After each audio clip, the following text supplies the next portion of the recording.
अब हम लोग देख लें कि कॉन्ट्रैक्ट और क्वासी कॉन्ट्रैक्ट के बीच में डिफरेंसेस क्या क्या होते हैं। ये 4 डिफरेंसेस हैं जो कि हम लोगों को पता होने चाहिए।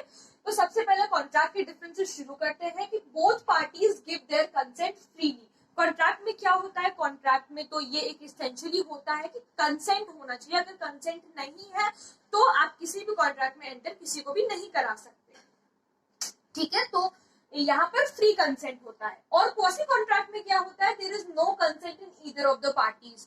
दोनों ही पार्टीज के बीच में कोई कंसेंट नहीं होता है। सेकंड जो है, liability exist according to the terms mentioned and agreed upon by both the parties. जब भी हम कोई कॉन्ट्रैक्ट में एंटर करते हैं तो कॉन्ट्रैक्ट तो एक रिटन डॉक्यूमेंट होता है ना, तो उसमें सारे ही क्लॉजेस लिखे होते हैं कि अगर ब्रीच ऑफ कॉन्ट्रैक्ट हुआ तो ऐसा होगा, या कुछ भी अगर सर्कमस्टांसेस बने तो उस पर क्या क्या एक्शंस लिए जाएंगे। तो लायबिलिटी उसके अकॉर्डिंग होती है, ठीक है।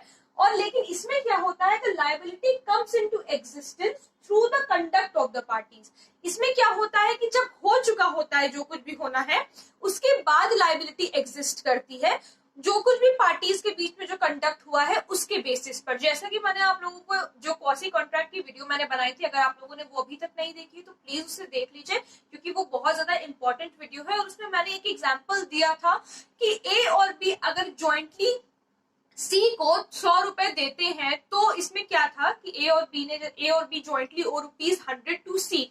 लेकिन क्या होता है कि ए पहले ही सी को 100 रुपए दे देता है, फिर बी दोबारा जाता है, बी को ये बात पता नहीं होती कि ए ने 100 रुपए उसे ऑलरेडी दे दिए हैं, तो बी दोबारा से उसे 100 रुपए दे देता है। तो मैंने आप लोगों को ये बताया था कि सी इज बाउंड टू पे, ठीक है। वही चीज है कि कंडक्ट से हमें पता चलता है कि लायबिलिटी किसके ऊपर आई, लायबिलिटी सी के ऊपर आई कि सी को देने हैं बी को 100 रुपए। फिर यहाँ पे जो तीसरा पॉइंट ऑफ डिफरेंस है वो है ये, these can be both rights in rem, यानी कि अगेंस्ट द होल वर्ल्ड, या तो पूरे वर्ल्ड के अगेंस्ट भी हो सकता है, या फिर राइट्स इन पर्सोनम, यानी कि किसी एक पर्सन के, किसी एक इंडिविजुअल के अगेंस्ट भी हो सकता है।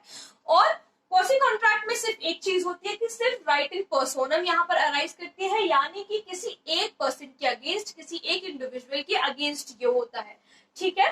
फिर जो हमारा लास्ट है, ये हम सबको पता है कि जो सेक्शन 2H कॉन्ट्रैक्ट किसमें डिफाइंड है, section 2H of the Indian contract act 1872।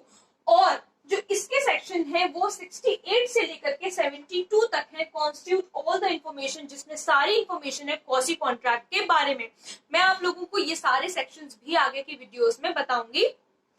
So these are the 4 point of difference जो कि हम लोगों को पता होने चाहिए, बहुत ही ज्यादा इंपॉर्टेंट है। और प्लीज ये बात मैं हमेशा कहती हूँ कि जो कुछ भी मैं बोर्ड पर लिखती हूँ उसे प्लीज बोलते बोलते ही मेरे नोट कर लिया करिए, क्योंकि जब आपके साथ 2 चीजें उस वक्त हो जाएंगी, जब आप लिखते रहेंगे तो आपको लिखते लिखते समझ में भी आएगा, और मैं बोल रही हूँ तो मेरी आवाज जब आपके कानों में जाएगी तो और ज्यादा अच्छे से समझ में आ जाएगा। आगे से सिर्फ आपको सिर्फ रिवाइज करने की जरूरत पड़ेगी, बार बार उसको याद करने की जरूरत नहीं पड़ेगी। और अगर मान लीजिए याद करने की जरूरत पड़ भी रही है तो आप सिर्फ एक बार नोट पलट के देख लेंगे जो आपने नोट्स बनाए हुए हैं, तो आसानी से वो एकदम मेमोराइज हो जाएगा हमेशा के लिए। So yes, these are the differences between contract and quasi contract. I hope आप लोगों को समझ में आ गया होगा। अगर कोई प्रॉब्लम हो तो please let me know in the comment section. और ये भी कि अगर आप लोग किसी भी टॉपिक पे वीडियोस देखना चाहते हैं तो वो भी प्लीज मुझे कमेंट सेक्शन में जरूर बताइए। Thank you so very much.